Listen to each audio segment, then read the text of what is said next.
Her is not about her. It is about our own thoughts. Spike Jonze's film entitled Her is about the story of a young man, Theodore, in his mid-30s, who, after a difficult breakup with his girlfriend, sets foot in the world of online dating. Theodore is depicted as a nice, curious and enthusiastic young chap. He is sensitive, charming and communicative, and decides to tackle the world of dating apps with high expectations. He is looking for the right girl, the one with whom he will find the connection he longs for, the one girl to share his thoughts with, the one to spend the rest of his life with. Yet, Theodore is not ready to enter a new world he appears to know nothing of. He is ill-prepared, naive, and will therefore be faced with the tough challenges of his new reality.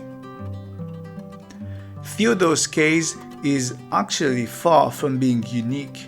Theodore is a representation of the predicament many men find themselves in.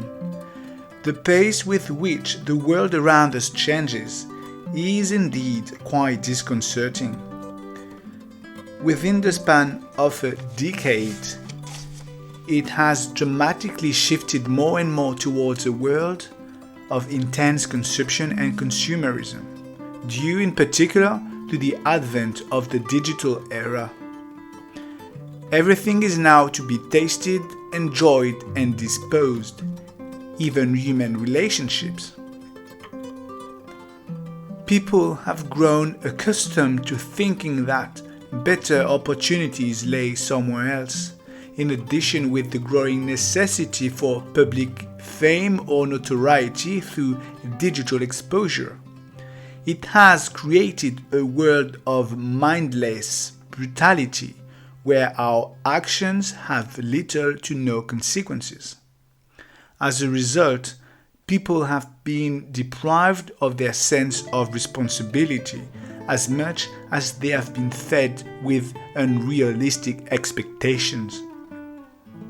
That is the world Theodore is in, and that is the world you and I are in too. Theodore's shallow universe is a metaphor for our own universe as much as Theodore's ultimate failure mirrors our own. You see, Theodore is doomed from the start. He is doomed for reasons he is victim of, and he is doomed for reasons of his own blindness and foolishness. Theodore, like many men his age, sees his relationship with his girlfriend being terminated, forcing him to undertake a new beginning in his life. Why? Because his life is now empty. He doesn't really have anyone to turn to, no real friends, no flirts.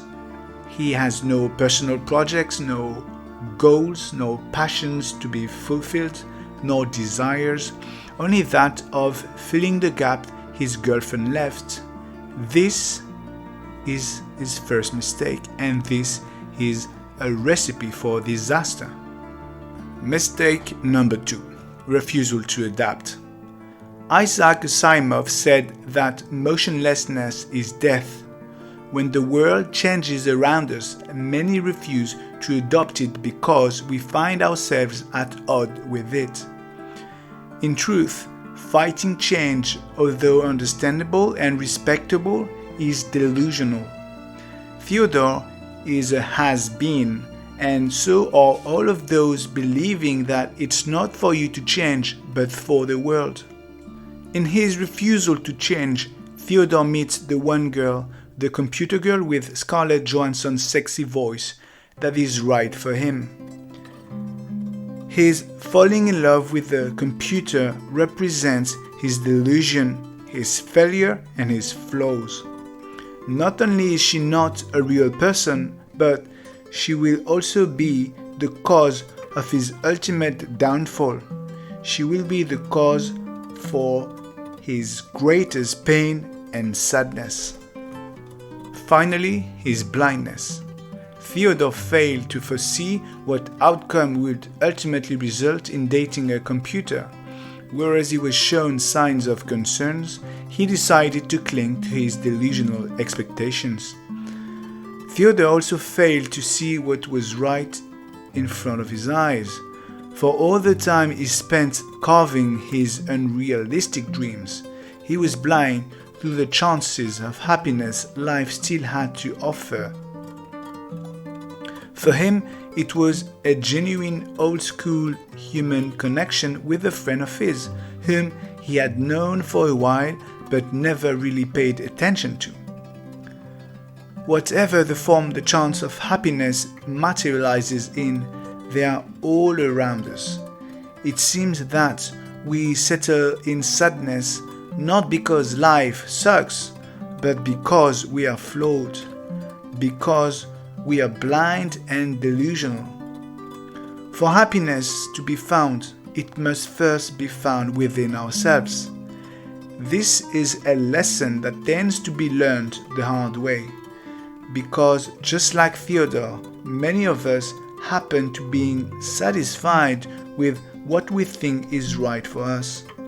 But you see, the problem is that what we think is right for us is often the product of our fantasies, which leads to impossible fulfillment and consequently to sadness, distress, and pain.